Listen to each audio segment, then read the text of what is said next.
real thought before I let you go. We'll get to the division also. Giannis is going to sign an extension, 3 years, $186 million.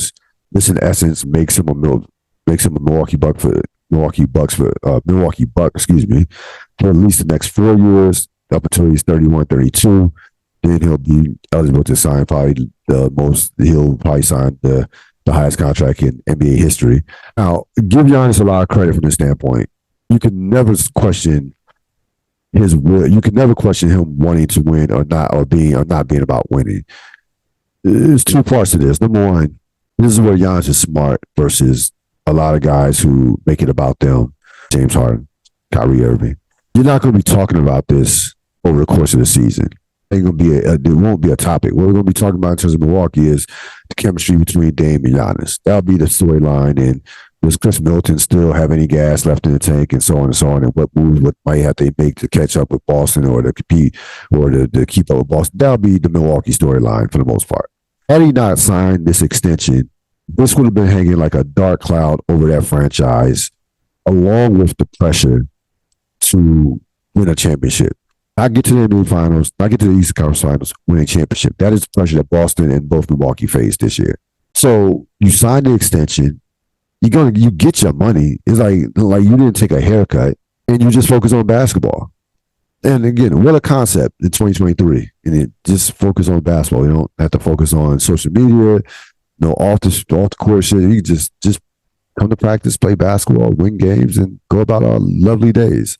No trade requests. We can just focus on playing basketball. So this is an absolute breath of fresh air. And this is why he is the epitome of a franchise player, of a superstar. Because you don't have to worry about no bullshit with Giannis. No bullshit. He made his play. And by the way, you know how Giannis makes his play in the summertime, putting pressure on the organization? What does that result in? You get Damian Lillard. So, he didn't say, hey, I want out. He just said, hey, I'm about championships. I'm not satisfied with one. Make it do what it do. That's all there is to it. It wasn't no I'll hold out. Nah. Hey, I want more than one championship. Y'all figure it out. Voila. Damian Lillard appears.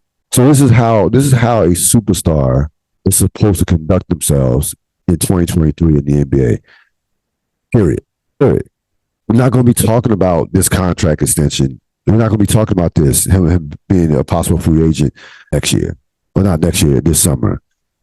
Now, again, he could have waited and then signed the biggest contract in NBA history in the summer of 2024, which he would have been eligible for, and which he certainly would have gotten, because I'm going to assume that he's going to make one of the All-NBA teams, either defense or just All-NBA in general, if he stays healthy. He's making one of those All-NBA teams, period. If not winning MVP. But no, you know what?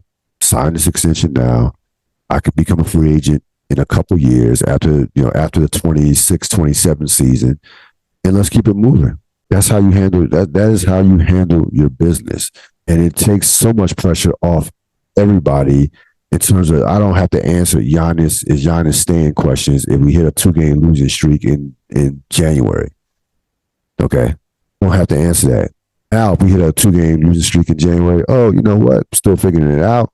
Still long. There's still a lot of games to play. We'll be okay. Just stick to basketball. How about contract extensions or leaving the franchise?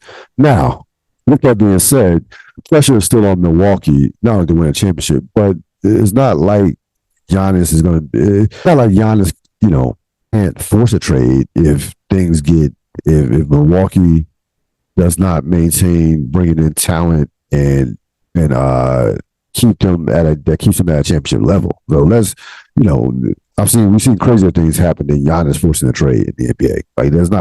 That's where we're at in 2023 as far as player movement and what have you. Giannis desperately wants to win another championship. This guy is about winning.